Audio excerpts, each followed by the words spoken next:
Welcome back to the best division in football. I got to welcome myself back, man. I'm glad to be here, man. Definitely missed that recap show on Tuesday, the Giant overreaction on Monday. It's been hectic over here, but I'm finally getting things in order, finally getting set up. And it was a great week of football, man, outside of that New York Giants loss, man, that I'm still trying to get over the hump on that loss. That loss was just devastating. And I think we really watched our season go down the tubes after that loss to the Jets. I think that was 13-10 in overtime. And once that game went to overtime, I really felt like we had no chance at winning. Kind of want to address one thing. I've been hearing a couple people say that Brian Daboll and the New York Giants should have deferred in overtime and actually kicked the ball off. I think that is absolutely ridiculous. I even heard Tiki Barber say that. He said you 100% kick it off in overtime. I'm looking at it like, man, you come down the field, march down the field, score a touchdown, game's over. Carl Banks on the opposite end of it, he said you 100% do not kick it off, and you absolutely have to receive the ball. I totally agree with the OG Carl Banks. Shout out to Carl Banks, too, who was on with Bad Dog and the Entertainer talking sports the other night on Tuesday. That was an excellent show, man. A lot going on in the community. A lot of people in the Giants fan base starting to clock out. You're starting to hear a lot of this tank talk. It's been kind of ridiculous. The trade deadline came and went on Halloween. Happy Halloween to all of y'all as well. I hope you got your trick or treat on and did all that, took the kiddies out, got them right and all that good stuff. But without further ado, man, we got a lot to talk about today in a jam-packed pretty much hour. We got 4 games we got to go over. We got the Titans and the Steelers in a matchup tonight. But outside of that, in the NFC East, we got the Commanders taking on the Patriots. The Giants are headed to Las Vegas to take on the Raiders, and the Cowboys are headed to Philadelphia to take on the Philadelphia Eagles and Jalen Hurts. This is going to be a very important week of football. But without further ado, let me bring in the strong side to the left side duo, my brother from another mother. Shout out my Dukes one time in the building. Mr. Beard, how you living, brother? I'm doing okay. You know, I haven't had one piece of candy. I'll tell you that much. I had a half a Snickers. Let me stop lying. My girl watching this show right now, she'll be like, hold up. Josie took the little cousin out trick-or-treating, and she came back, and I was like, this. I was like, yeah, no candy. She didn't bring any candy back. So, and obviously in this side of town, nobody trick-or-treats. So I'll tell you what, though, my new neighborhood, a lot nicer than, the northeast side I was on. Kids was knocking on doors. I was painting the garage at the time. They was knocking on doors. They looked at me like, trick or treat. I was like, bruh, do I look like I got candy for y'all right now? I got a trick. Here's a paper. I sent a can of paint. I pushed the button on the garage door. That joint was like,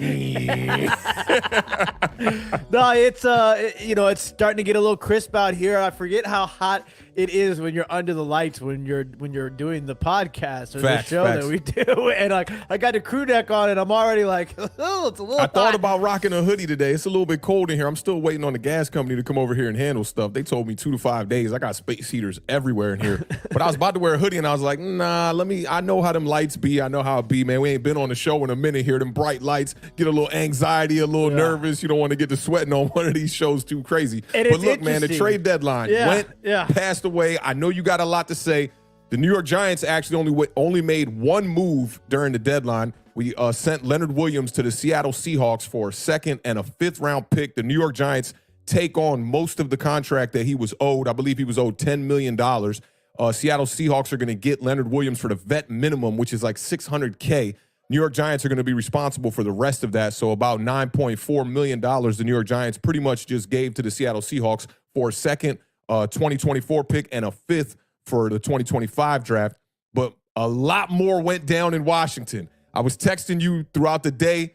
The Montez Sweat deal went down. He got shipped out to the Chicago Bears. And then Chase Young gets shipped out to the San Francisco 49ers. I couldn't believe it. I saw you tweet something about a nap. It took you a little while to get back to me. I shipped my phone out. I had to turn my phone off.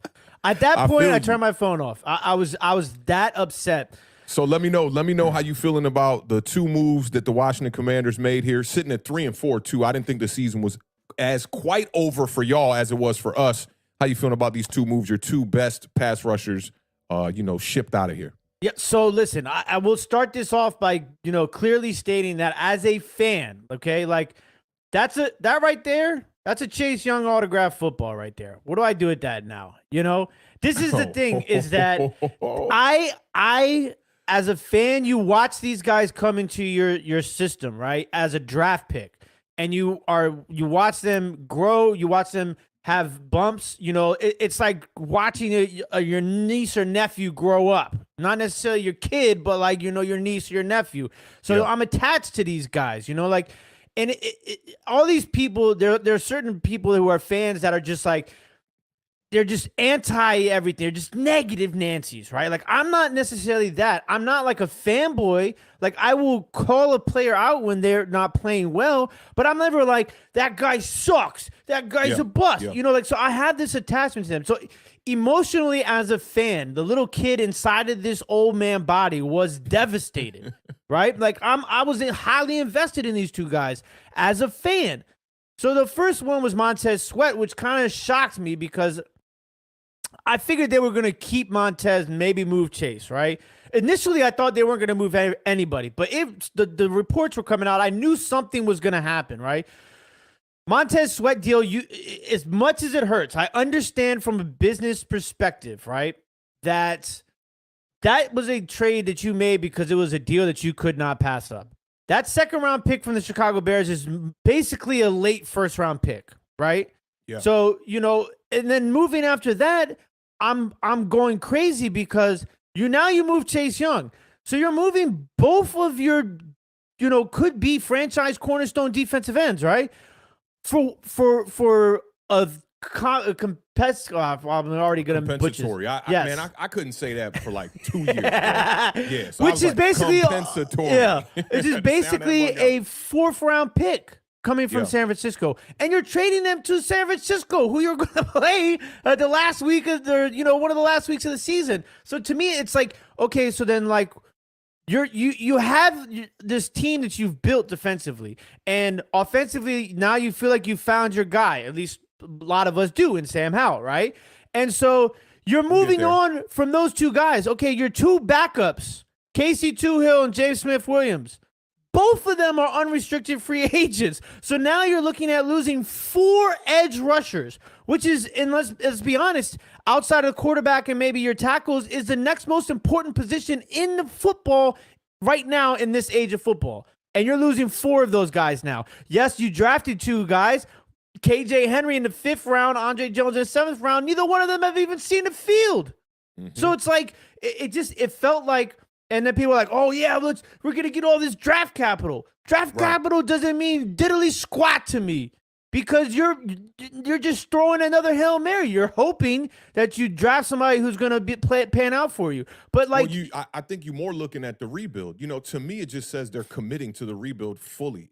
This is not a team that is giving me the impression that they want to win right now. That's what those two moves say. And I think they also say a little bit about the quarterback. This kind of says like, hey, new coach, new everything. Let's stockpile as many draft picks as we possibly can for whoever comes in here next and is going to be running the show and be able to try to give them the best opportunity to build a team. I don't think it's about just like a one draft pick type thing.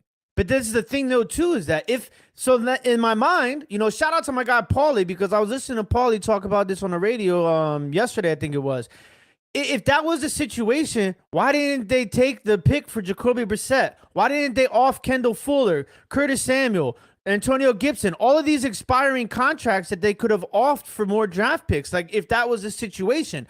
Possibly no interest is what I'll say. Was there any speculation about interest for Jacoby Brissett? There was a ton of interest for Jacoby Brissett, but apparently Washington's asking price was too high for Brissett. That makes sense. We dealt with something very similar with that with Adoree Jackson. A lot of people wanted to see Adoree get shipped off, and I just don't think that there was a lot of value there. There wasn't a lot of teams that wanted him. For me, Jacoby Brissett's a decent quarterback. Minnesota Vikings were definitely a squad that wanted a quarterback, went out there, got Joshua Dobbs. But I don't think, anybody was really clamoring to try to get Jacoby Brissett unless it will be for a straight bargain. Yeah. And it's 6th-round pick, 7th-round pick. You know what I'm saying? At this point, if we're just stockpiling picks, you might as well have just taken all the picks you could have gotten. It was a devastating day. And for me, the worst part about it was the two worst parts to close this out, because we got a jam-packed show today, ladies and gentlemen. We're doing trivia tonight. We're giving stuff away. Number one thing, right? For me, this is the biggest. Like, I've been a big Ron Rivera supporter, and as of late, I've been on the opposite side of that, because it's just the time has come where I can't support what he's doing anymore, right? Yeah. So his biggest mistake, he's done a lot of great things for this franchise. He came into a situation that was like no other situation that anybody had faced in the National Football League, okay? But the biggest downfall of Ron Rivera was having too much loyalty for Jack Del Rio. They should have fired Jack Del Rio long time ago. It is a absolute shame. It is a disgrace. It is malpractice that the amount of money and draft picks that they invested in that defense, that they did not allow them to have a different defensive coordinator to pull out the best ability as possible of that unit as a whole. That will be the thing that you look back on 20 years, you're going to look back at all these guys on this defense and be like, damn, how did that not work? And it's going to be because Ron Rivera's loyalty to Jack Del Rio. And the last thing is the worst thing of the entire trade deadline to me. Everybody was so excited. They were down there at the wharf, at the bullpen, throwing parades, parties, new owner, this and that, right?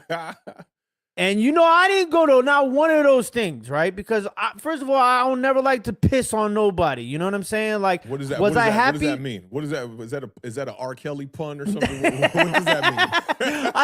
I don't like to kick people necessarily when they're down, right? Was I happy? Yes. But I'm an on the field guy. I'm here for the football. Okay. But the one big thing is we got a new owner. We don't have to worry about all this nonsense off the field stuff anymore. Soon as they trade Chase Young, the first thing that this organization decides to do is throw him under the bus. With those leaked stories of Chase Young, throwing him underneath the bus is absolutely, totally a Dan Snyder thing. That's the thing that we're not supposed to have to worry about anymore. But here we are. What was the news? What did they? How did they throw him under the bus? The one story they leaked was that they traded Chase Young because they believed that it was an addition by subtraction. And then they said that he was playing, not listening to what he was supposed to be doing. He was playing on his own. He wasn't following his assignments, all of these things. If that was the case, then why were you playing him? Bench him. You know what I'm saying? Make him play. And then really speculation at that point, because we don't know what's going on in the locker room. Yep. And then if you go back to the press conference of Jack Del Rio, 2021, I believe it was. Yeah. He said that that's what they were doing with Chase Young. They're the ones that created him to the monster of just letting him go out and play Free Willy. Yeah. And then now just all of that was completely unnecessary. Every single other franchise that had made any sort of transitions, even the Las Vegas Raiders firing their coaching staff in the middle of the damn night, wish them the best. We appreciate everything you did here. Fantastic. Thank you. We wish you the best moving forward. That's all they had to do. There was no need for them to leak all those stories, but they did it because they wanted to try and make themselves look better, feel better, make it, to the masses. To me, it was disrespectful, it was distasteful, and it was so reminiscent of what we were supposed to be moving on from that it made me sick to my stomach. And that's what I'm going to leave it like that. I'm going to move on in New England. I feel you on that. Monique says I might be coming in a little bit low on volume. How's things sounding on your side? Sounds good to me. Okay, Monique, keep me in the loop. Chat, keep me in the loop. If I'm a little bit low, we'll adjust as we got to go. I will say this, though. They're committing to something that a lot of fans, we talked about this a couple of shows back. Like, fans do not want to commit to the rebuild. People want to know that their team is headed in the direction trying to win games. That's the whole thing. And right now, I can understand the frustrations, but, without any true factual data of what's going on in that locker room, we'll never really know. Maybe they told Chase Young, hey, we want you to play, catback style type of play and do what you do on the field and be a free roamer type of player at one point, and then maybe they switched that up. We don't know. Maybe they didn't switch that up. Maybe there's confusion with that. I just think that this is a money thing because at the end of the day now, you got, 2 years left on Sam Howell's contract before you're going to have to renew the contract, right? You got 2 more seasons and this season. Yeah. Because he's not a first-round pick, so he won't have a fifth-year option, right? Year. He's going to have 4 years. I also think, this is why I said in the beginning, this kind of screams to me that, they're not committed fully to this quarterback. They're not committed fully to anybody on this team outside of the 2 guys that they paid in the interior of that defensive line. I think that makes things very difficult. We're dealing with a similar situation. We paid Dexter Lawrence. We didn't have to pay anybody else outside of that, and they still had to let go of Leonard Williams because the contract just did not make sense after we paid the quarterback already, that's a whole nother story that we're going to have to get to here soon. But I do think that it's a tough thing. It's ripping the Band-Aid off. and just saying, hey, look, we're going to completely recommit to a different style of team. And it did surprise me because y'all are sitting here at 3-5 right now, right? And you lost a close game to the Philadelphia Eagles again. So this is a team that can compete. I went back today and I looked at the our stat prediction and our season record prediction show. And man, like there's so many things that we talked about that are relevant to today that are so spot on. You know, one thing that I called was that the Philadelphia Eagles were going to start the year 8-0, and now they're sitting at 7-1. You talked a lot about Ron Rivera and the trajectory of the Washington Commanders and how important this year was for y'all. You didn't get started off on the right foot here. I think when you lose a game to the Chicago Bears and then you don't get a surprise victory down the line here, it starts to make this team start to panic because they know they're on the clock. They got 1 year to get this stuff right because they got to figure out if Eric Bieniemy is going to be the guy, if he's going to move into the head coaching position, or if he'll even still be around as an offensive coordinator. We don't know. Things are definitely looking really sketchy in Washington right now. So I figure we could go right into this game first. We'll still talk about some of the trade stuff, but y'all got a game this week. Y'all got to go up against the New England Patriots. I told you, not even y'all, I told you specifically that this was one of those games that was going to be really tough for y'all. And I see Kevin the PRF is in the chat too. I screenshotted a couple things that I'm going to share in the next couple days on Twitter that involve Kevin the PRF and a few other New York Giants fans and Washington Commanders fans who were looking at this season through rose-colored glasses and looking at it very optimistic, thinking that each of these teams were going to be in that 10 to 11 to 12 possibly win category, where Awthentik was trying to keep it funky with y'all. I see Beige Boys in the chat too, and I want to say when I was re-looking at the stream, he was one of the people that was like, man, Awthentik is looking at this kind of realistic. And now we're looking at it, a repeat of 2022, where the Dallas Cowboys and the Philadelphia Eagles are now the two top teams in this division again. Yeah, it's bad. But we're close. I know you have a saying about being close. It's only in horseshoes and hand grenades. Now, I want all y'all to stick around tonight. We're going to be opening up that mystery box. Finally, we got a trivia segment that we're going to get into. We got 4 games to go over. Let's get right to it. Let's start with the Commanders. The way the Beard was pointing his hand over there, I thought he was going to respond back to something. He just took it all in. He's just like, pain. That's the way you describe the Washington Commanders season. Let's get right to it. The Commanders are headed to New England to take on the Patriots.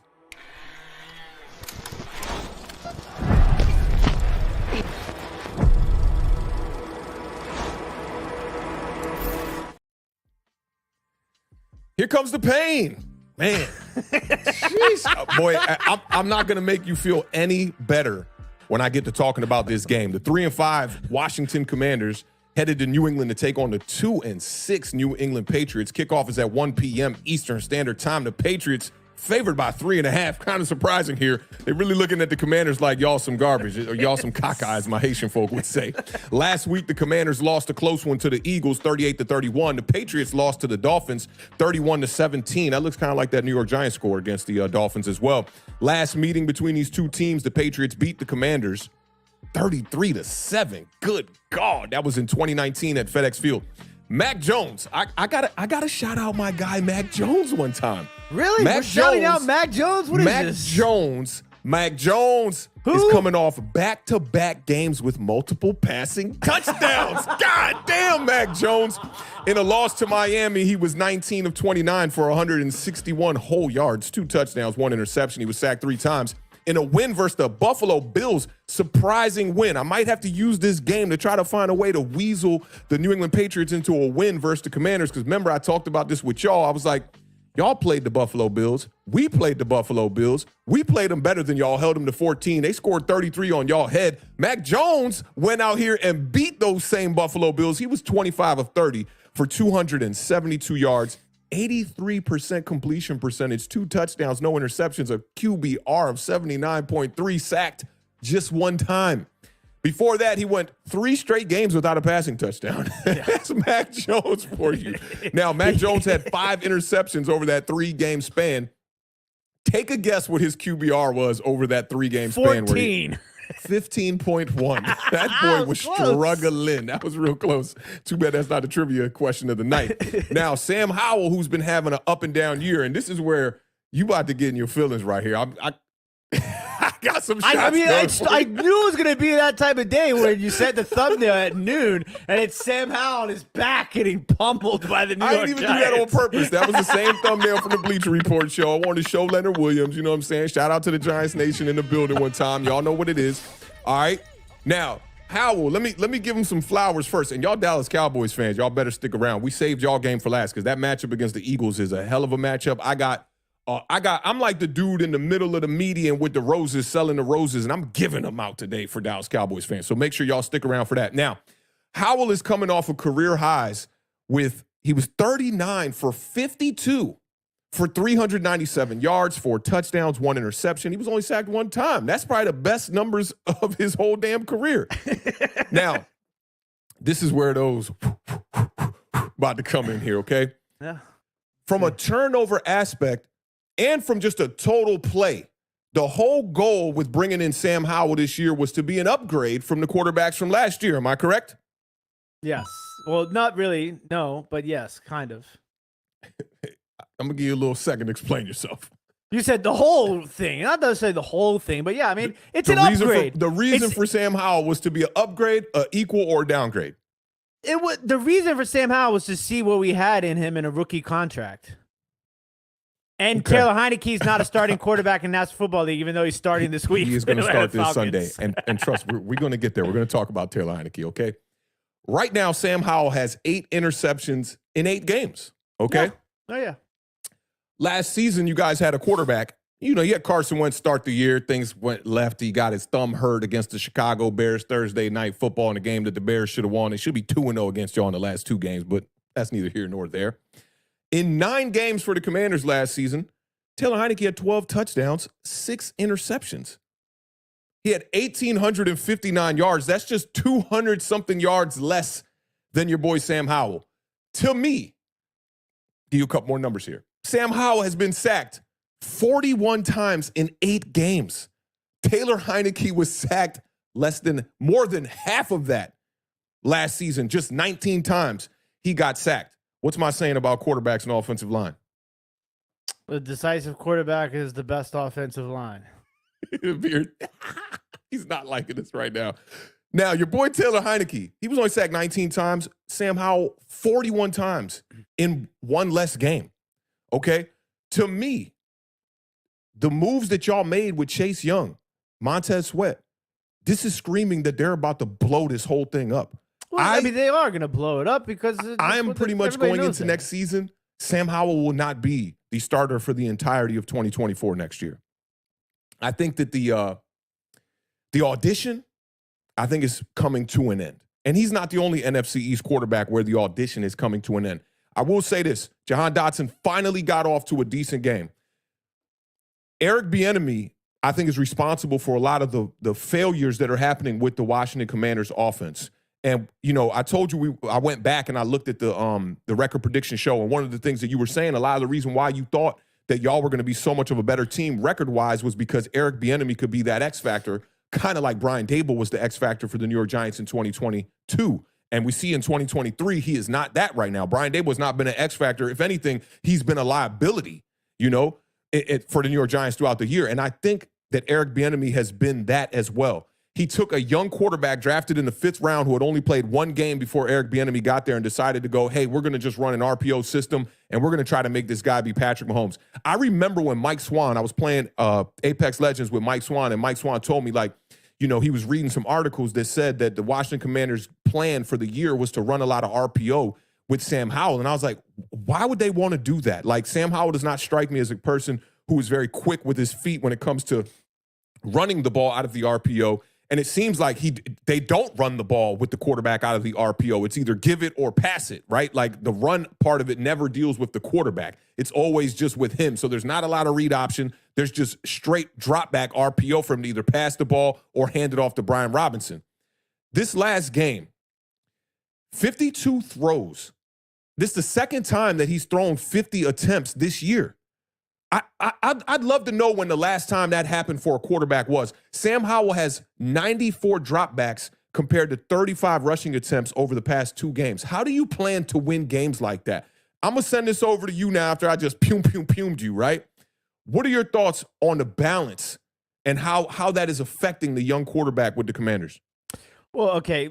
Obviously, I would love to see more running in this offense, 1,000%. I think they did a great job. I think Eric Bieniemy called one of his best games last week. I think he heard what was going on, and he made a lot of adjustments, a lot more quick throws, a lot more slants, moving Sam out of the pocket, those sort of situations. And I think it was evident that those were the type of things that you needed to do to allow Sam to succeed more. And I think you saw that in the stats as far as the sacks and the passing yards going, and those sorts of touchdowns. And that being said, I will say also that there is no doubt in my mind that Sam Howell is a drastic upgrade from Taylor Heineke. Now, I know that I'm not debating. What tells you no doubt in your mind? The play on the field. Obviously the situation is very different, and there are things that Taylor Heineke did really well that Sam is still learning how to do. And I think you see that in the difference in the number of sacks. But the throws that Sam Howell can make, Taylor Heineke can't make. That's just to a me, fact. that doesn't necessarily make you a stark difference in a better quarterback, right? Because I'm not saying that's the only difference. No, I know, but I'm just responding to what you said, right? There's a reason why the title game manager has been around for so long.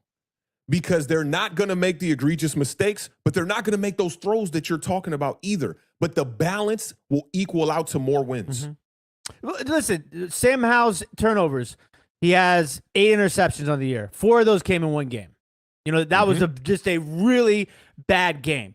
This is very similar to the way that Joe Burrow's season was last year when he had that first game of the year and we had all those interceptions against. You know what I'm saying? I'm not comparing Sam Howell to Joe Burrow. Don't get it twisted.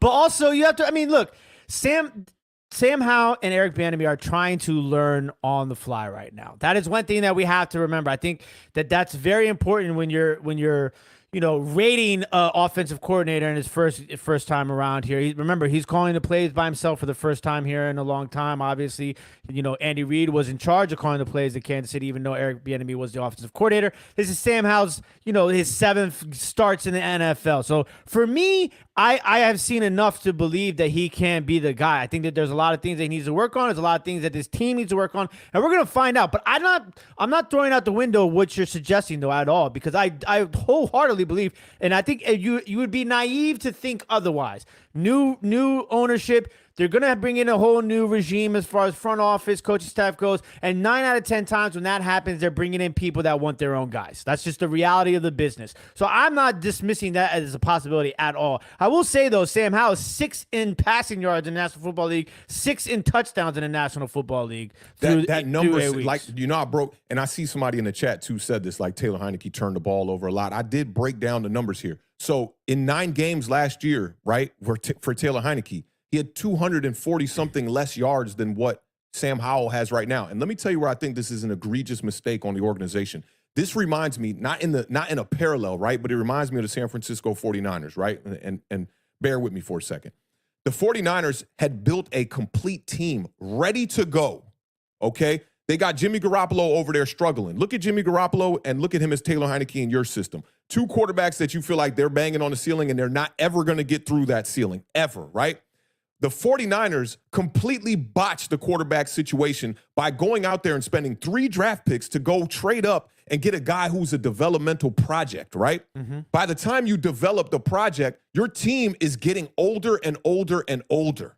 Mm-hmm. Same thing with the Washington Commanders. You got a guy in Jahan Dotson out there, wide receiver. You're wasting the best years of Terry McLaurin's career, almost like they did DeAndre Hopkins with the Houston Texans. You got 5 first-rounders that you spent on the defensive front. You got a safety tandem that's ready to go. You spent, first-round draft capital on a new corner this year. You got another, I'd say, a pretty good lockdown type of corner on the opposite end of it. The only weakness y'all have right now is offensive line. And y'all linebackers are a little weak, but I wouldn't call them completely weak like I call your offensive line. Your offensive line is rivaling our offensive line. So to me, it was an egregious mistake to go out here and try to develop your quarterback on the fly with a new offensive coordinator instead of maybe just going with the OG Jacoby Brissett, who might not be able to make the throws that a guy like Sam Howell makes, but he's going to keep you in games in a better way. There's no way that our record is any different than it is now in a positive way with Jacoby Brissett, in my opinion. Now, you know how I hate when people speak hypothetical situations with a But you're definite speaking answer. hypothetical by saying that maybe with Jacoby Brissett, we're a better team. That's why I said maybe. Okay, so You said there's 100% in your mind that you would have the same okay, record so as if you had Sam Howell. Yeah, right? well, maybe we do, maybe we These don't. are the same people that said, oh, if Daniel Jones was in the game in Buffalo, we win that game. I can't operate like that. I can only operate off what I saw, right? And to me, it's a major mistake when you got Jahan Dotson, you got Logan But the Thomas. defense is the worst defense in the National Football League right now. They did not expect y'all to regress like that. And I'll tell you something about that defense. When your offense is playing that kind of ball where they turn the ball over every game, they have a turnover. Look at how the Giants, when they brought in Tyrod Taylor and they stopped turning the ball over, look at what it did for our defense in the last 3 games. Do you know that the New York Giants have the best defense in the NFL right now in the last 3 games? Why do you think that is? You think they just all of a sudden said, man, it's time to start balling out? One hand washes the other when it comes to time of possession, controlling the clock, keeping quarterbacks on the sidelines. When you have a young quarterback who's out there learning on the fly, we didn't even talk about the fumbles. He has fumbled a couple times this year as well. He is a turnover per game type of quarterback. It's just like Daniel Jones, what I've been saying all year long. When you do that, that affects your defense because we cannot sit here and say that the Washington Commanders have a personnel problem on defense. Coaching, I'm agree with you. Jack Del Rio's, he hasn't been that great, but I did disagree with you in my mind when you were talking like, we look back on this in 20 years, they're going to blame it on Del Rio. Y'all were a top 10 defense for the past 3 years. Y'all were like at least a top 15 because there was one year there where y'all weren't top 10. It was like one year we were good, then the next year we were bad, and then we were good again, and the next year we were bad. But never this bad. But never this bad. They're looking at y'all secondary like, yo, that's a lick. Yeah, that's how they're looking at your secondary right now. Is performing awful. I mean, you know, there's a lot of hypotheticals here, obviously, and I think to get back on track, obviously, I do understand where you're coming from. I really do, and it could have been an option. It wasn't. I'm not going to disagree with the route that they went. I think it was the right decision to do to see if you had the quarterback that you needed on the rookie contract. You cannot be in beta mode when the software is ready to be released. You cannot be in beta mode. You can't sit. I cannot sit here and agree with you. The way that it sounds, and correct me if I'm wrong. It sounds like you're saying that Sam Howell is holding this team back right now. No. I'm saying that if you're going to die on this hill, I just set up the San Francisco comparison. It's stupid to try to develop a quarterback while you're trying to win. It's not smart. Who does that? I mean, a lot of people do that. Who has done that and had success? Who has Patrick done that and had Mahomes. success? You think they was developing? He came in the league and threw 50 touchdowns. You don't think they're seeing that in training camp like, this is the guy. But he was, I mean, like, he sat a year, bro. Exactly. Sam Howell sat a year. Joe Burrow, Justin Herbert, Tua, all those dudes. Hurts. Tua sat his first year. Hurts sat his first year. Sam Howell sat his first year too. You're talking about guys that are top 10 first-round picks for the most part here. Yeah. Those guys come in and they're good. Joe Burrow didn't show you he needed development. He needed to develop when he first came in the league. Justin Herbert, they punctured Tyrod Taylor's lung. He got in the game and it was like, God damn, this kid is good. Yeah. We didn't look at it like, oh man, he's turning the ball over like 1 or 2 times in his first 4 or 5 games. That's what I'm talking about. And when you look at those teams, let me tell you where this is completely wrong. The Chargers were not in position to try to make a run. The Bengals were 2-14 the year before they drafted Joe Burrow. The Philadelphia Eagles had just paid Carson Wentz a big Daniel Jones-like contract, and then it didn't work, and they were like, oh, well, we drafted this kid in the second round. Let's see what he's got. They even played Nate Sudfeld. They were such a bad team. Washington was a 500 ball club that had the offense to go out here and make shit happen. But that's Sam Howell is making things happen with this offense. The offense is scoring more points this year than it has with any other quarterback under Ron Rivera. Yeah, to me, that shit sounds good. That shit sounds good. But when you doing these things where you turn the ball over, where you have first halves where all you do is punt the damn ball. Yeah, it's listen. You know what I'm saying? Like, them numbers look cool, right? They look cool at the end of the day when he's like 39 for 52. Like, I'm not trying to argue that there's not flaws in this system. I'm just saying that Sam Howell is. I agree with you that there's a big possibility that this whole thing gets blown up. But Sam Howell is definitely, I think, is not the problem at all. Why this team is losing. See that just, you don't know how bad that irks my nerves because that sounds like these Giants fans where they're just like, No, like Daniel Jones is not the whole problem. That's not what I'm saying. It's about philosophy.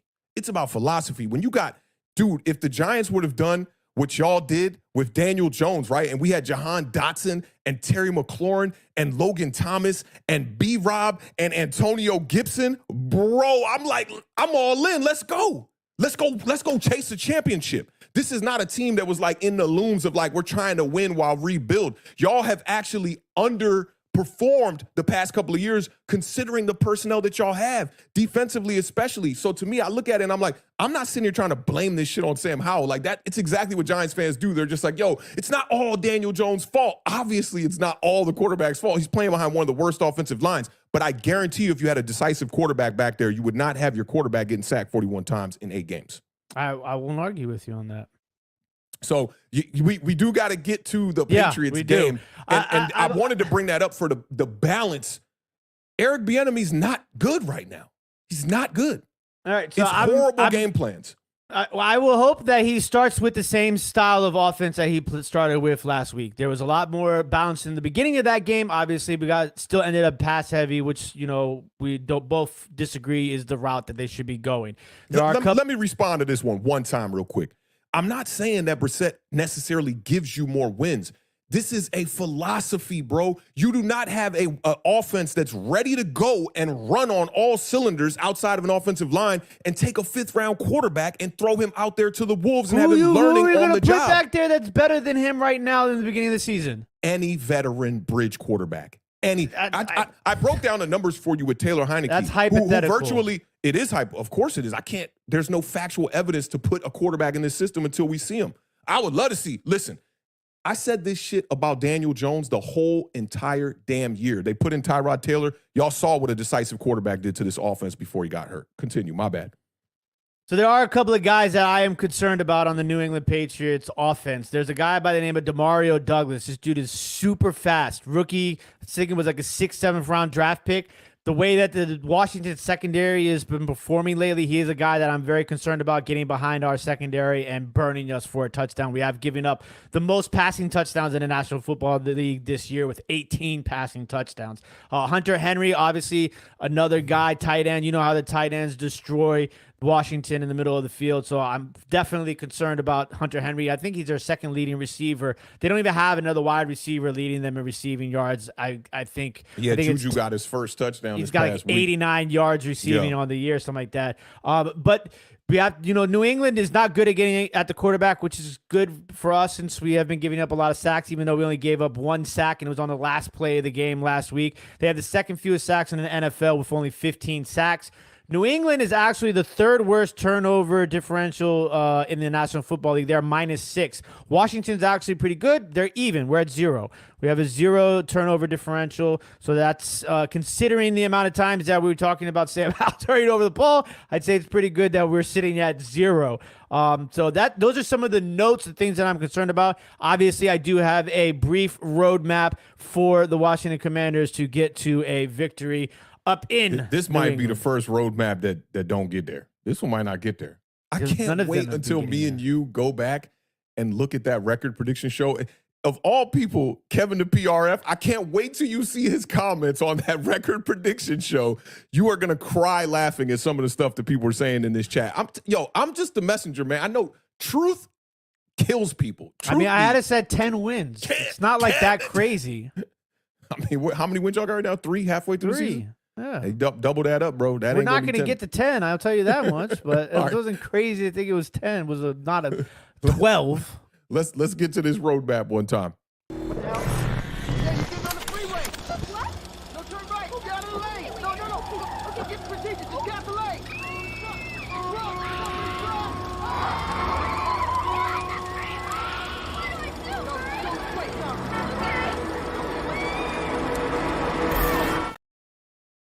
All right. So, in order for Washington to win this game, first and foremost, we have to hold New England to 14 points or less. New England is the 2nd worst scoring offense in the National Football League.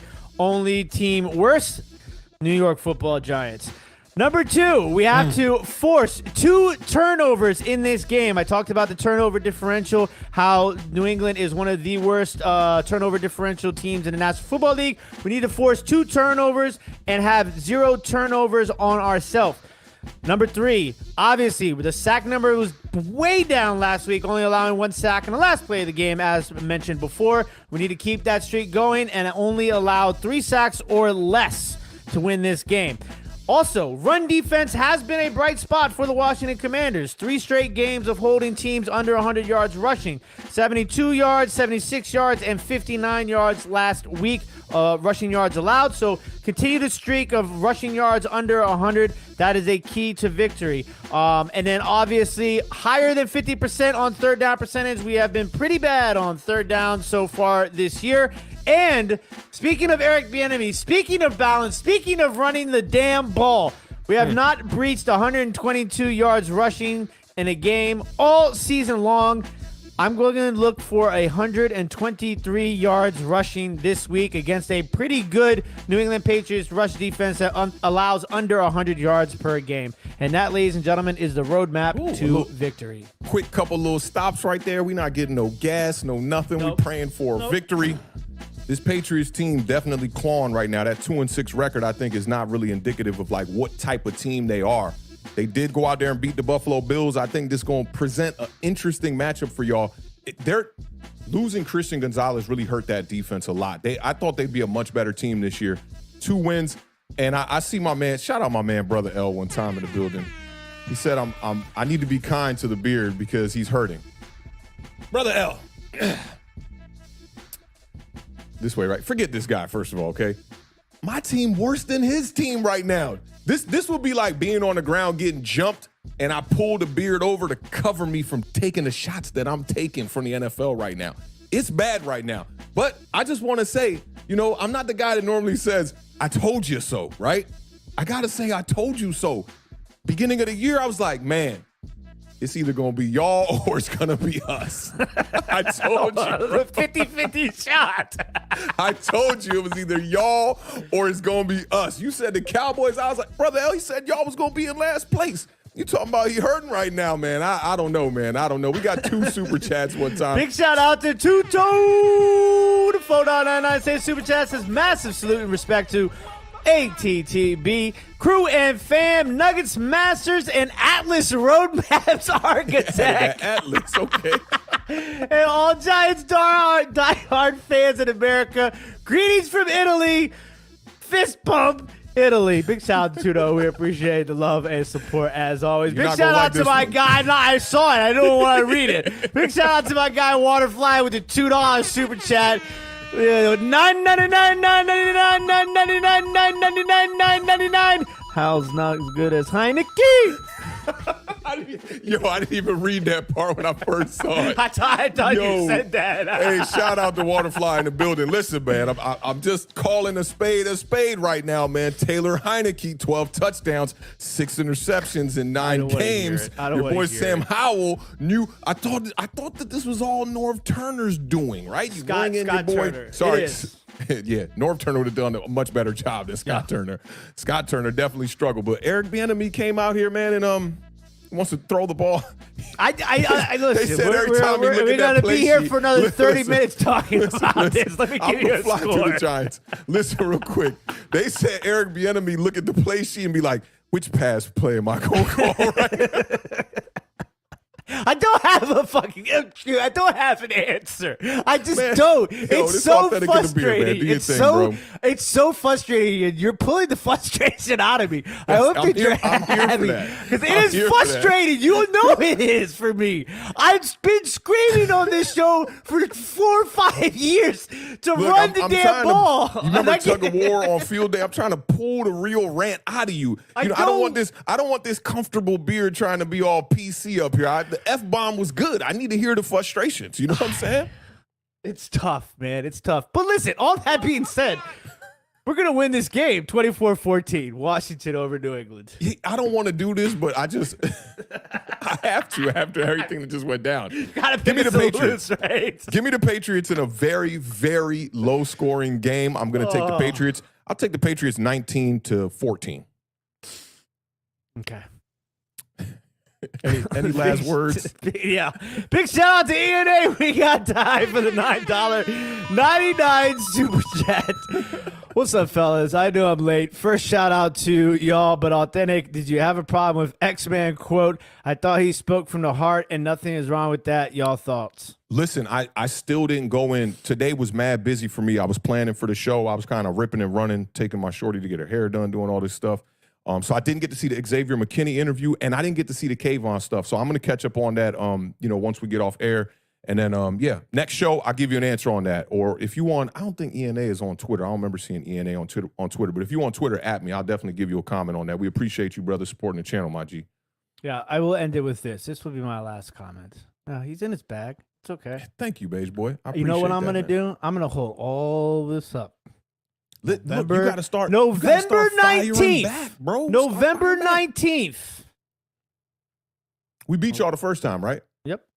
Don't matter to me. I like I said, I went back to that record prediction show. I said we're going to split. So we go to that game and lose. It's all good, man. I ain't had a couple drinks in a long time. I think the homies are coming up for that game. Should be a good time. Giants, listen, man. Losses from the New York Giants, they're not going to hurt me anymore. Let's get off into this game versus the Raiders. I did pick this one as a victory when we did our record prediction show. Giants are on the board with 11:16 to go here in the third. All right, man, let's talk about these New York Giants, man. We'll try to fly through this one pretty quick. The 2-6 New York Giants are headed to Las Vegas to take on the 3-5 Raiders. Kickoff is at 4:25 p.m. Eastern Standard Time. Raiders favored by 2.5 in this one. Last week, the Raiders lost to the Lions 26-14. The Lions, they got to get right, man. I'm not feeling the way they've been playing the last couple of weeks since that blowout to the Baltimore Ravens. Last week, the Giants lost a major heartbreaker, man. That ended my season. You got to start firing them back, man. There's a lot of ammunition in New York that you could take, pile up, start shooting right back. I told you, I don't piss on people. Hey, chill with the R. Kelly stuff, man. No Tyrod Taylor in this one. No Darren Waller. Both of them are ruled out. Last meeting, the Giants did beat the Raiders 23-16 in a game plan that featured heavy running from Jason Garrett. We ended up not passing the ball over 20 times, I think, in that game. A lot of people were upset with that game plan, but you got to do what you got to do to get to a victory. Now, the Raiders did fire head coach Josh McDaniels this past week. Second time in his career that an organization fired him before he finished his second season. He's the only coach in NFL history to ever have that happen to him. They also fired their GM, Dave Ziegler, as well. Raiders promoted ex-New York Giant middle linebacker Antonio Pierce to the head coach. Ex-commander first. Yeah. That's a good one. I like that. He was more effective when he played for us, though. I will say that much. It was good to see him and the other brother up there at the podium. You know me, I like to support my brothers. That was amazing to see. I am too. I'm right there with you, man. I'm supporting them. Oh, yeah, you most know me. definitely. Kill White. Raiders promoted Champ Kelly to interim GM. He came in with the former GM, Dave Ziegler, as well. The Raiders have been going through it, man. They went through that whole John Gruden, Henry Ruggs, all of that stuff. Ended up making the playoffs in 2021 at 10-7. That was with interim head coach Rich Bisaccia. He's the only interim head coach to take a team to the playoffs. That was one of the stupidest things they did.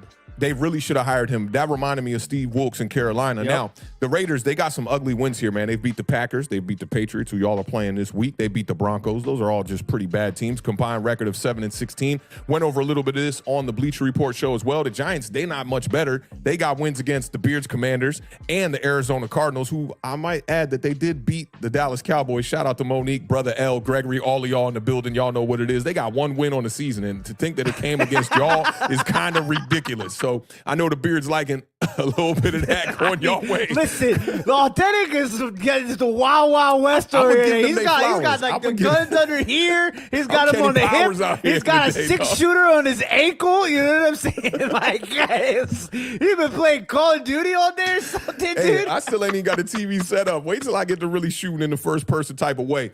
Now, these are two really bad offenses that are going up against each other. Raiders only scoring 15.8 points per game. The New York Giants are scoring a league low 11.9 points per game.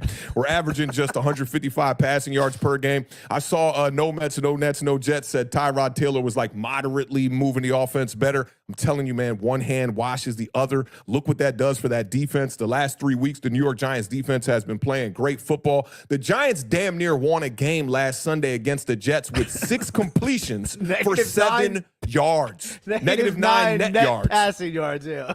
That is, you know what's crazy about that is the record is -58 net passing yards for the worst in the game. Broncos in 1963, I think it was. Something like that. I don't know how you get -58 net yards. I don't know how you were in contention to win a game and send it to overtime with just 7 yards through the air. Barkley had a team high 3 catches for 0 yards. Like, none of this shit makes any sense right here, okay? The Raiders are expected to start rookie quarterback Aiden O'Connell over Jimmy Garoppolo. Antonio Pierce said they just think he gives him a better chance to win. And Jimmy Garoppolo has been playing pretty bad on the year. He's got 9 interceptions, which leads the NFL, I believe. 7 touchdowns, just 1,200 yards. Last week, his completion percentage was 47.6 for 126 yards. Jimmy G is averaging all career lows in yards per attempt, passer rating, touchdown to interception ratio. And yes, he does lead the league in interceptions with 9, despite only playing 6 games. That's what's really crazy about that. Aiden O'Connell has appeared in 2 games. He had 1 decent outing against the Chargers, 24-39, 238. No touchdowns, 1 interception. He was sacked 7 times. So I would love to see the New York Giants find a way to get after the quarterback. Shout out my guy, Kayvon Thibodeau, man. This dude been doing it all. All these people questioning what kind of player he is. Is he living up to the draft pick that he was, the 5th pick and whatnot? Yes, Kayvon Thibodeau is living up to the pick. He's closed out hella games for the New York Giants. This dude has been all over the place. Consistency could be a thing we want to see better, but this dude has only played 19 games. What do we expect? Everybody looking at all these other guys who hit the ground running like Aiden Hutchinson, and they want Kayvon Thibodeau to be that guy. He's a different type of build, a different type of player, so we're going to get a different type of results. But I love what I'm seeing from Kayvon Thibodeau. Daniel Jones randomly cleared for contact for this game. Thank God, because that kid Tommy DeVito, that was not it. And you know what's so crazy? The funny thing is all the people on Twitter saying, how crazy would it be if Tommy DeVito came in and balled out? Yeah, you know, Patricia Traynor being one of the people who said, you know, I don't want to see Tyrod Taylor get hurt, but like, you know, it'd be nice to see the hometown kid play. Well, you got your wishes granted. He looked awful. He's not ready to be playing on an NFL field during the regular season. That's just what it is. The Giants ended up signing Matt Barkley this week. Tyrod Taylor was KO'd last week. He's not going to be out there this week. Daniel Jones gets to start here. 2 touchdowns, 6 interceptions on the year. I'm hearing a lot of people say like, oh, you know, he's got a 9-game audition so we can really find out what Daniel Jones. Are you, dog, we in the 5th year and people still talking about, I got to find out what Daniel Jones is. We know what he is. You are who we thought you were. You're Daniel Jones, bro. You're an average quarterback with a little bit of running capabilities, which makes you a tick above average. I've been saying this for 2.5 seasons now. You take Saquon Barkley off the field, the New York Giants are absolute garbage. So the keys to victory here for the New York Giants are going to be RTDB. This 52 passing nonsense that the Washington Commanders are doing, I want nothing to do with it. I want nothing to do with it. They gave the ball to Saquon 36 times last week. He got 128 gritty yards, okay?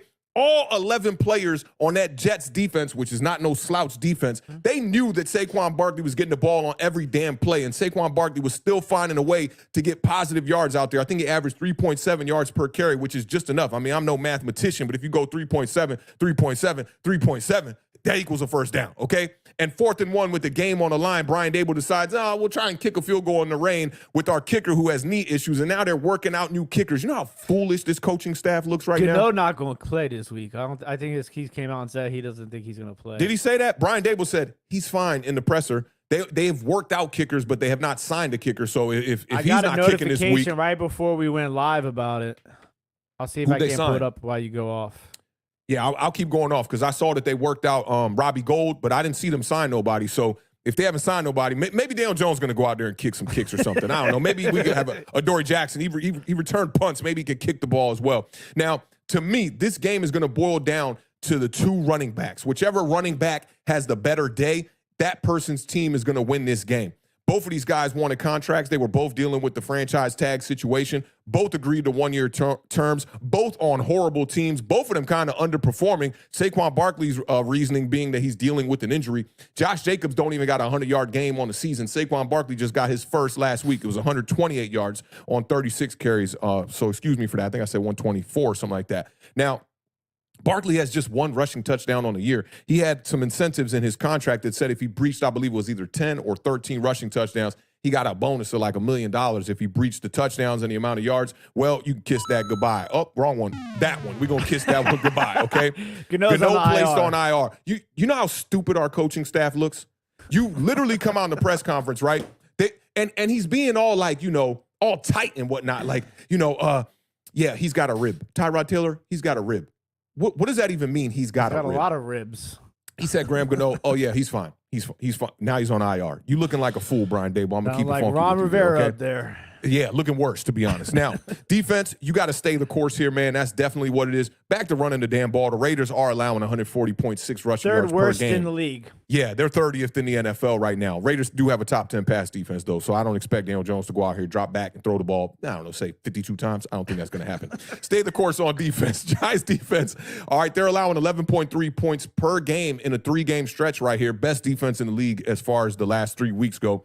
You got to shut down Josh Jacobs, Devontae Adams, but do not let Jacoby Myers wreck this game. Myers has at least 5 receptions and at least 50 yards and at least 1 touchdown in 3 of his past 4 games. Force some turnovers. Be better in the coaching department. I don't know if you remember the preview when we were talking about the Giants versus the Jets. I said Brian Dable has got to prove that he's a better coach than Rob Saleh.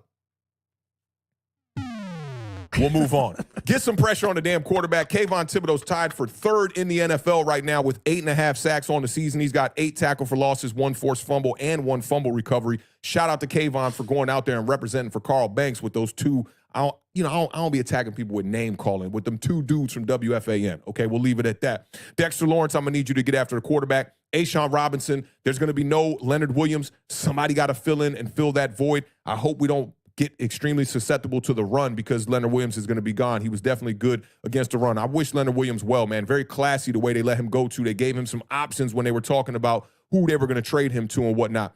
Get some pressure on the quarterback. Wink Martindale, stick to the identity. Attack, attack, attack. Go eat, go feast. They're going to have a rookie quarterback in here who's only played 2 games. Go after him. Treat him like we treated Sam Howell. Close out this game. And the New York Giants should win their first game in a long time. This was a game that I picked in the record prediction at the beginning of the year. So go out there, handle business, represent for your boy Awthentik. That's all I got. I'm catching strays even during the New York Giants preview. Yeah, I mean, listen, you mentioned a lot of stuff. Obviously, this New York Giants defense has been incredible over the last couple of games. I think the biggest thing is the third down defense. The last 3 games, they've held their opponents to 9 of 42 on third down. They've only given up 11.3 points per game over those 3 games as well. They've gotten third down, right? What's that? Third down, right? Yeah, third down. Y'all was like one for 15 against us on third down, right? And then the Jets were 2 for 15, and then the Buffalo Bills are 6 for 12. New York Giants, because of that, have risen all the way up to the 4th best third down defense in the National Football League. I will tell you, the Las Vegas Raiders, they turn the ball over more than anybody else pretty much. They have a -8 turnover differential. This is the worst in the National Football League. The only person you really got to worry about, dude, by the way, the quarterback looks just like Derek Carr in the face in the helmet. It's pretty creepy. The only thing that the Giants really need to worry about outside of Daniel Jones being Daniel Jones is Max Crosby. Oh, that was a shot, right? That was a shot. Yeah, it was a shot. Yeah, I mean, if we're just pulling out guns, I mean, I might as well shoot, right? There's no point in pulling out if I'm not going to shoot. Max Crosby is an absolute monster, okay? The Vegas defense is horrible, but Max Crosby has 10 of the 30 quarterback hits that the Las Vegas Raiders have. He also has 6.5 of the 16 sacks the Raiders have. So definitely be a guy and watch out for Max Crosby. We got a couple of these we're going to have to go over really fast. Big shout out first to professionally certified hater for the $4.99 super chat. Says, I agree with Awthentik. Hey-Rod sat behind Favre for 3 years. Washington actually has a good offense. You can't develop a quarterback while trying to win. Simple. I don't know about simple, but we're gonna give you your platform to speak on. So we appreciate the $4.99 professionally certified hater. Big shout out to Tommy Football with the 2-pound super chat. Says Giants defense is back. Pray for Aiden's mustache. Shout out Tommy Football checking in from across the pond. My man Tommy, what's good, we bro? appreciate you. Big shout out to our guy, Brother L, with a 9999 super chat. Says, Awthentik, who hurt you? Like, it's okay. You ain't got to shoot at everybody. Mister, if I'm going down, I'm taking a whole lot of people with me. It's bigger than Nino Brown. Beard, the chat cares. about you. I appreciate it. But listen, That's hey, who it's hurt all, me. These damn Giants hurt yeah, me. yeah. Listen, sometimes you're sometimes you're the bug, sometimes you're the windshield. Okay. Sometimes you're the boot. Jeez. All right, so I mean, listen. All that said, I feel like I should pick the Raiders after all of the shots fired here, but I'm not because I picked the Giants to win in this game preseason. I'm gonna pick the New York Football Giants to win by a score of 17-11. Damn. I think we score a couple more points with Daniel Jones in the lineup. I'm going to keep it real with you, man. I think they learned a lot, actually, with Tyrod Taylor in the game of what they can and cannot do with Daniel Jones. I'd look to see a lot of running the ball with Saquon Barkley. Maybe get back to Daniel Jones doing a little bit of read option. I think they tried to, take the collar, take the leash off him. They tried to let Daniel Jones out the kennel, and he ran away. It's like, okay, we don't want you to run this offense, just dropping back, throwing the ball all the time. They got rid of the read option. Hopefully we can see a little bit more of that in this game. We'll see how it goes down. I'm picking my New York Giants, man. I'm sticking to the script, okay? I'm sticking to the script. I had us at 2-6 right here at this point in the season. I said, man, if the Giants can get through this first half of the year, maybe they can find a way to rally back. We'll see. We got a little bit of a easier stretch coming up here, but we definitely needed that Buffalo Bills game. We needed that Jets game, but those were two games that I picked as L's. I thought Aaron Rodgers was going to be out there. Give me my New York Giants in this one. I'm going to go a little bit higher scoring. I'm going to go 20 points for the New York Giants. I'll go 13 for the Raiders. Okay. All right, let's get into everybody's favorite time of the show. It's been a while. Cue. It has been a while. It definitely has been a while. Cue those jazz flutes. Beard, you can go over the rules for our audience today. Ladies and gentlemen, welcome to Awthentik and a Beard Trivia Time. We are going to provide you all with a trivia question on the screen. It is then your responsibility, your job as a contestant, to put the answer to that trivia question in the chat. Now, remember, ladies and gentlemen, it is the first person that we see answer the question correctly on our end, which may look different than your end due to different internet lag and speed possibilities. So, without further ado, we are going to jump right into trivia time. This trivia segment is sponsored by Vintage Sport Flips in the chat right now. Please make sure you guys subscribe to him on YouTube, follow him on Instagram, and if you are on Whatnot, make sure you find him on Whatnot. The links to everything that Vintage Sport Flips does is in the description of this video. Good job, man. Good job. You can start getting that X-Acto knife ready. Get that box you gotta ready. hope it's a Giants fan. Giants fans, is it a piece of Giants memorabilia? it is Giants. That's going to be sketchy here. This trivia question is going to be NFC East related, okay? Get your thinking caps on here. This is today's trivia question. I am the only NFC East wide receiver in the top 5 for most receiving yards in a career. Who am I?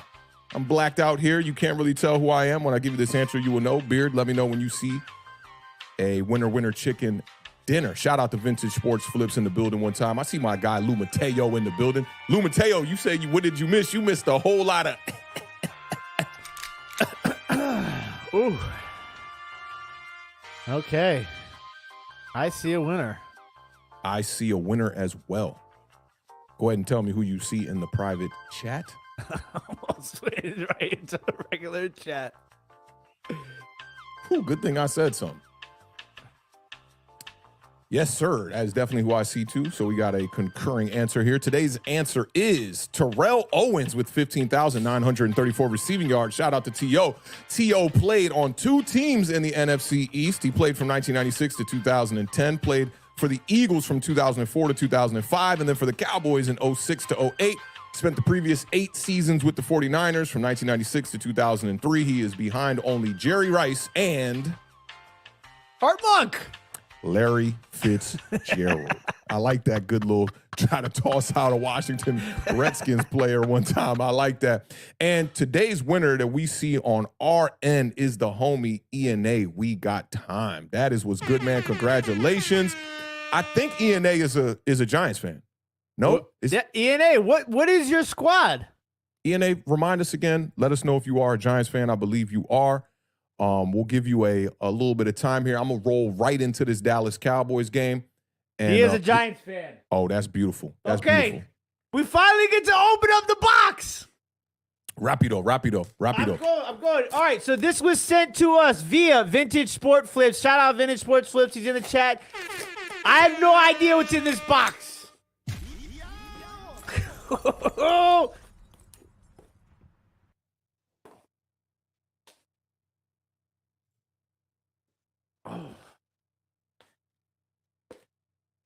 Here we go. I need like. Oh wow. Oh wow. Ooh. What? Man, I wish I could see that whole back up a little more. Oh, that's fire right there. Is that us scoring on the Cowboys right there? Is that what I see? Yes. Yo, shout out Vintage Sports Flips one time, man. Maybe you could give us some details in the chat too on where that comes from. That's awesome, man. That looks super vintage right there. Big shout out Vintage Sports Flips for holding it down for us one time, man, on today's trivia prize, man. All right, so we're gonna roll. It's right dead back stock in. from 1967. God, hey, yo, Vintage, we need these to be like open before we give them away, so I can try to figure out a way to finesse you into letting me get these gifts, man. Again, shout out to ENA. We got time. Hit us up on Twitter at Awthentik or at Tim Walk on Water 2. Let us know the address to ship that out to, or you can hit us up at Awthentik at alornothingstudios.com. And you can send us your address there. Whatever works for you the best. Shout out to Vintage Sports Flips one more time, man. That's awesome. We've been waiting a while to open that one up. And we appreciate you supporting the channel, my G, and giving away some awesome gifts like that. That's like the third thing I want to say Vintage Sports Flips gave away for us. That vintage helmet and now that awesome. What year you say that's from? 1967. Man, that's a long time ago. That's what's up, man. Big salute. All right, let's get right off into this Eagles-Cowboys matchup. I've been waiting to talk about this one. We got 7 minutes, so I'm going to try to fly through this one and get y'all up out of here for that Tennessee Titans and Pittsburgh Steelers game. Y'all know what it is.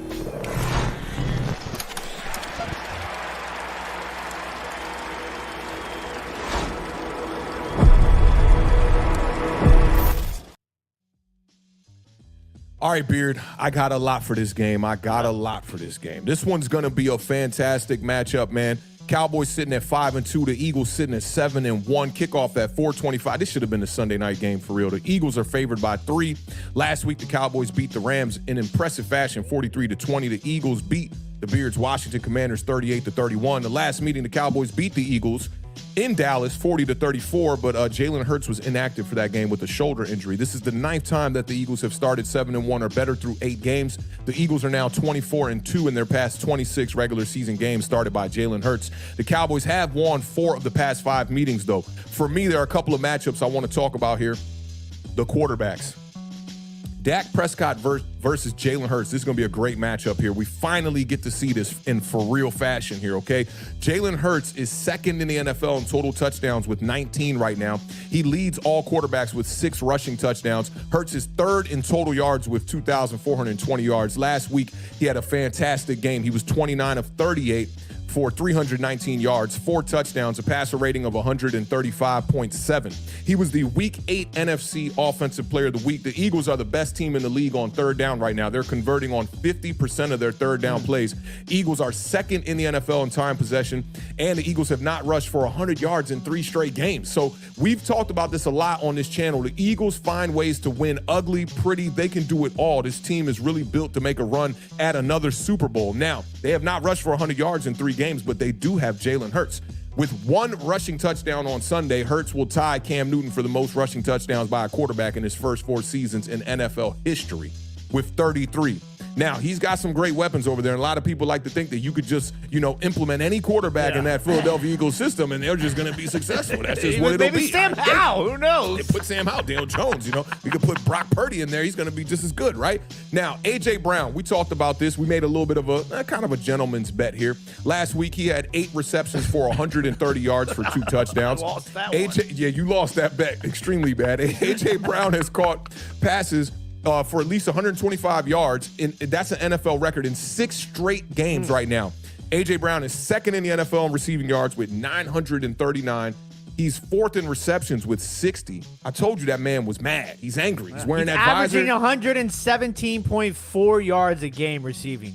bro, he's been over 125 for 6 straight games, okay? And I told you on the parlay that he was going to be a top wide receiver this week. I did say that, okay? Yeah. Now, A.J. Brown, in his last 3 games, these numbers are ridiculous because New York Giants might not have this on the whole entire season. He has 25 receptions for 398 yards, 3 touchdowns in his last 3 games. Now, DeAndre Swift has cooled off a little bit. He's averaging just 52.6 total yards over the past 5 games after having a spark when he started. I won't say he's now garbage or anything like that. But for me, I think if the Cowboys want to have a chance at this game, they got to get after Jalen Hurts for sure. Try to make him get rid of that ball quick. Try to put some pressure on him. When he has pressure on him, he is a different quarterback. Indeed. The Cowboys have the highest pressure rate in the entire NFL. 46.7% of the time they're getting pressure on the quarterback. The 6th highest blitz rate. Look like they're kind of borrowing some information from my guy, Wink Martindale. And last week, I mean, Devonta Smith kind of came to life too. 7 receptions, 99 yards, 1 touchdown on 7 targets. When you play the Commanders. That is what happens when you play the Commanders. I need that for my team. Like, my wide receivers didn't do much against y'all. You know, like, I don't know if it's a Darius Slayton thing. Devonta Smith, I don't. Maybe it's personnel. Maybe, right? I don't know. Maybe, right? Cowboys are giving up a rating though to tight ends right now, which is 30th in the NFL, 114. So I think this could be a really good day for Dallas Goedert to really get busy. And Julio Jones actually had a touchdown last week against y'all too. Shout out Julio Jones. I love that. I'm a big Julio Jones guy. I always liked him.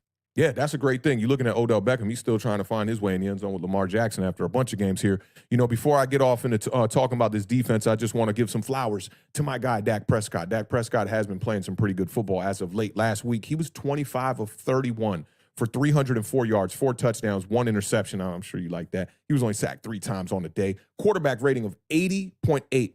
And CeeDee Lamb, you know, was the beneficiary of that. He had career highs, 12 receptions, 158 yards, 2 touchdowns. He's got 19 catches, 275 yards, 2 touchdowns in his past 2 games. Dak's only real bad game of the year is the 49ers game where he threw 3 interceptions. He only had 153 yards in that game. It's his only other game under 200 yards on the season outside the one against New York where they beat us 40-0. They didn't even need Dak Prescott. Could have put anybody at quarterback in that game.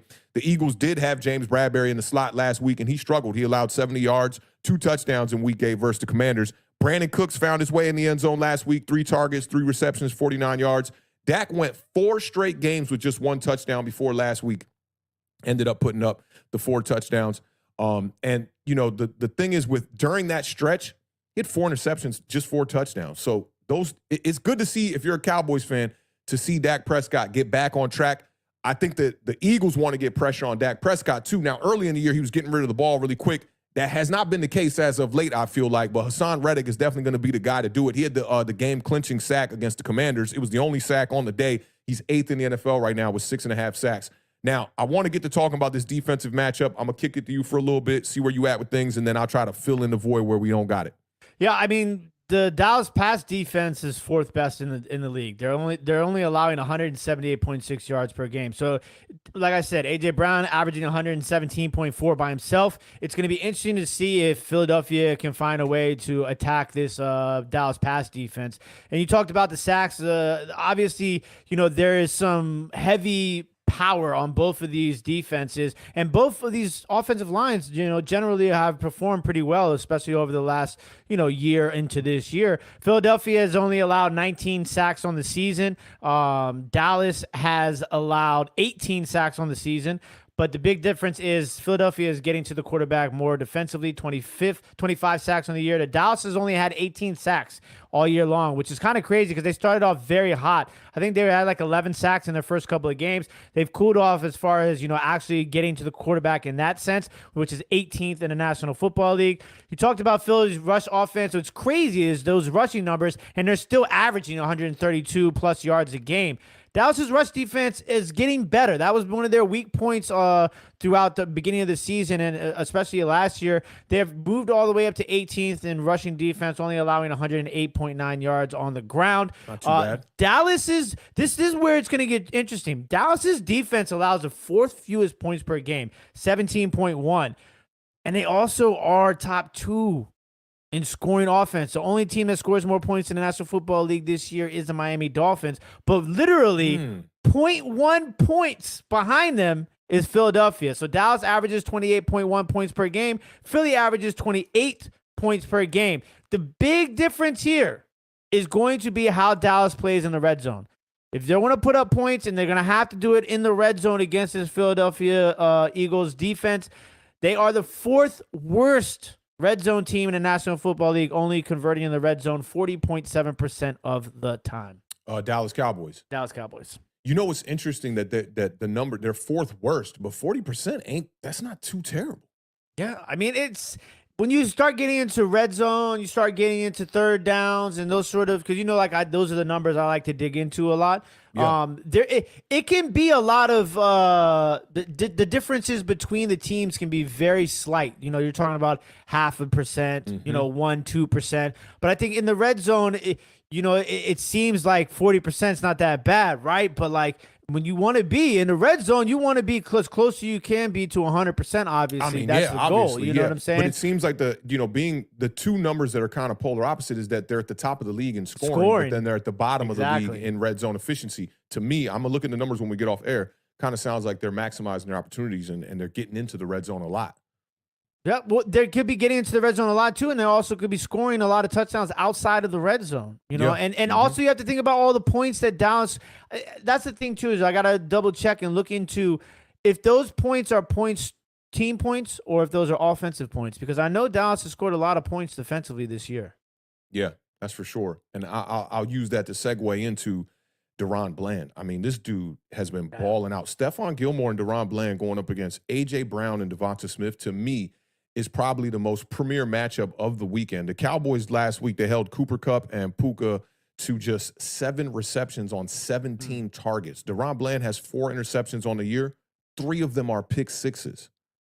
So you're getting points from a guy filling the void for an injured cornerback here, okay? Trayvon Diggs, yeah. Yeah, DaRon Bland is 1 pick six away from tying the NFL record of 4 in a season. He took one 30 yards to the house last week on Matthew Stafford. I know, right? I don't know who the record is. I don't think it's Dion. I'll look it up who it is when we get off the air. I'm not sure who it is. And the Cowboys, as far as passing the ball, their defense, they're only allowing 178.6 passing yards per game. Both defenses holding running backs to just 3.6 yards per carry.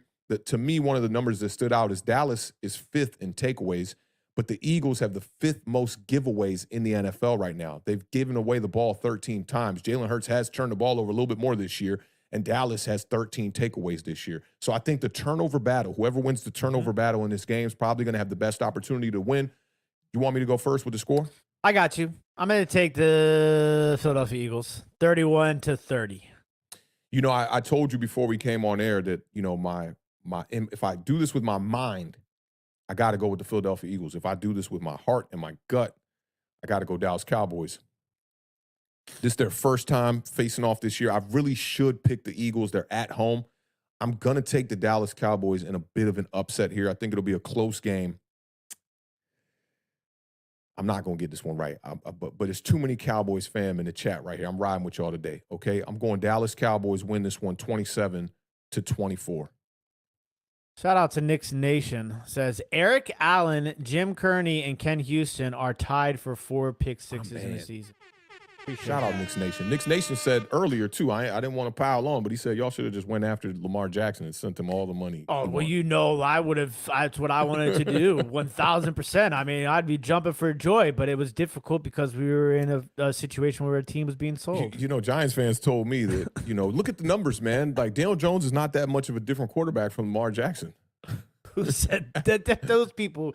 Listen, you can say whatever you want to. You can shoot me and say all you want about me and Sam Howell. I will never be as bad as Daniel Jones believers. It's kind of crazy, but you did. No more shots. I put the gun back in the holster. I put it back in the holster. I put it back. I'm so glad y'all are playing the Patriots this week. My Bill Belichick quote. You're gonna wait for that one until Thursday recap. I'm gonna clip it up. I'm gonna be like, this is the dude that said, all right, let's get off into this last matchup that they already kicked off today.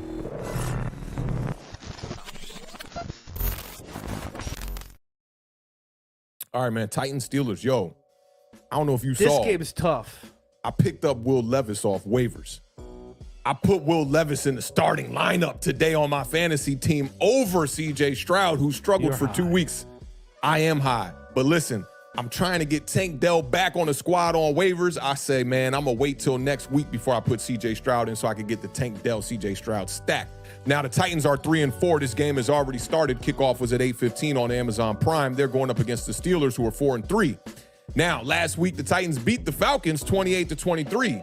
Steelers lost to the Jaguars 20-10. The last meeting, the Pittsburgh Steelers beat the Titans 19-13 in December of 2021. Kenny Pickett is going for his 4th straight game without an interception. Didn't play last week. They had Mitchell Trubisky out there. He threw for a grand 138 total yards and 1 touchdown. He did manage to find George Pickens for his 3rd touchdown of the year.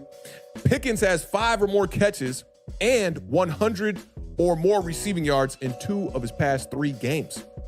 Deontay Johnson got back in the lineup. He's been lending his hand to this offense. He led the Steelers with a season-high 8 receptions. Now, Derrick Henry. A lot of people have been sleeping on Derrick Henry. Been real quiet. He rushed for 101 yards last week. His 36th career game with at least 100 yards. That's the most in the NFL since 2016. But this is all about Will Levis, man. This is the Will Levis show one time, man. All right? Now, Will Levis, I love these. I love when rookies hit the ground, you know, and they come out there and they just putting up numbers. They breaking records. He was the 3rd quarterback ever to throw for 4 touchdown passes in his NFL debut. Fran Tarkington was one of them, and my guy was another one. Daniel Jones. Marcus Mariota. Gang in the building. Dan Marino and Marcus Mariota are tied with 6 for the most touchdown passes in a rookie quarterback's first 2 starts. So I'm looking for Will Levis to go out here, give me 2 touchdowns, tie that Dan Marino record. Hopefully Will Levis will join them. He's going to be throwing to a guy who should have been the Giants' alpha wide receiver number 1. A guy you shouldn't bench on fantasy football either. A guy that you should not bench on fantasy football, okay? The beard, he took shots at himself. He just turned the gun around and offed himself right there with that one. Might as well. Right. Now, DeAndre Hopkins last week had 4 receptions for 128 yards. This active statistic of DeAndre Hopkins is absolutely ridiculous. I got to fade the music down for this one. This one is absolutely crazy. DeAndre Hopkins has a catch in every single game he has ever played in. Every game. He has the longest active streak with a reception in at least 1 game. 152 straight games this guy has a reception. He's 4th all time. Larry Fitzgerald owns that record? No. No. So he's 4th on the all-time list behind 3. Number 3 was Marshall Faulk, won 158 straight games. God, Number so 2 good. was Keyshawn Johnson. Marshall Faulk's a Hall of Famer. Keyshawn Johnson, they might want to put him in the Hall of Fame. Throw me the damn ball. Throw me the damn ball. 167 straight games. He said, throw me the damn ball, and he got a catch. Marvin Harrison is number 1 with 190 straight games. He's another Hall of Famer. Yeah. So D-Hop trying to keep that streak active. I hope I don't jinx it, man. I don't want to jinx it. Don't That be cannot one be of the those vibes. guys. Hopefully we keep that going and we can get that number to 153. Now, Levis and D-Hop will be going up against the Steel Curtain defense led by TJ Watt. And this will be the last number I throw out before I pass this to you for your thoughts and your score on this one.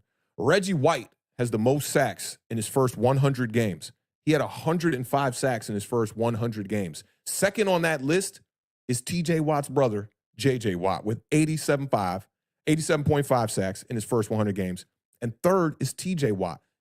Mama proud. That's all I got to say about that one. Mama is proud. TJ Watt got 86 sacks in 94 games.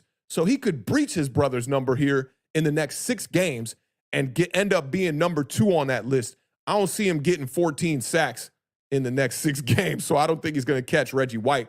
This is going to be a tough one. I'm going to go ahead and give you my score right now. I'm going all the way. Will Levis all the way. The Titans are going to win this game against the Pittsburgh Steelers in a close one. I'm going 24-22 for the Tennessee Titans. This game was super tough for me when I was picking my games earlier today. Kenny Pickett is 6-0 under the lights against the spread. Give me the Pittsburgh Steelers 24-20.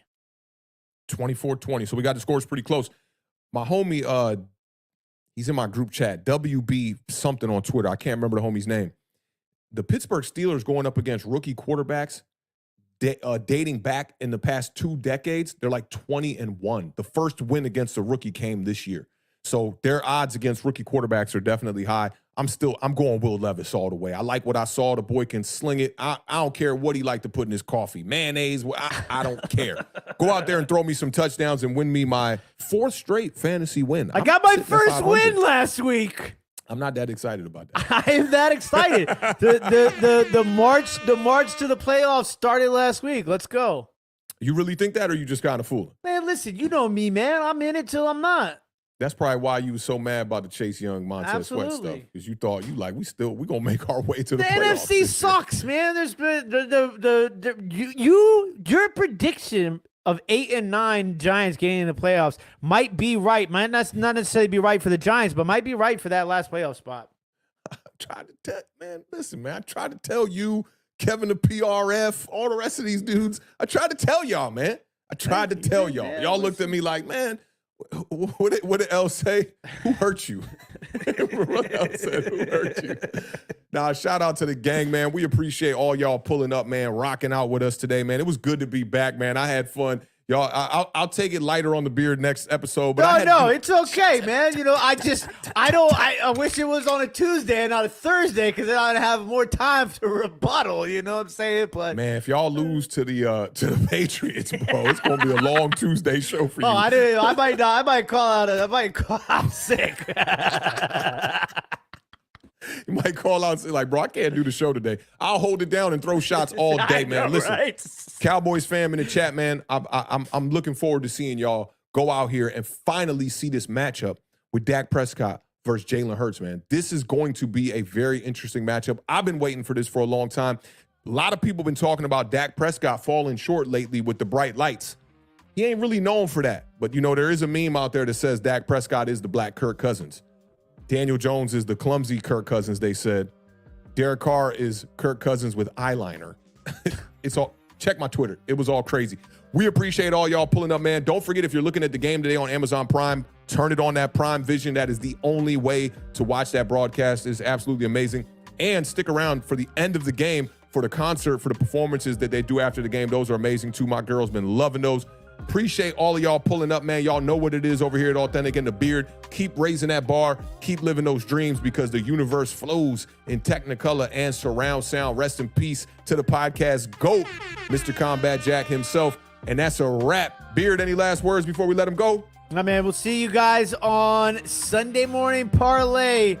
Gonna be a lot of fun. Shout out to everybody in the chat. We appreciate all the love, all the support. Everybody on Facebook, Twitch, Twitter, and of course right here on YouTube.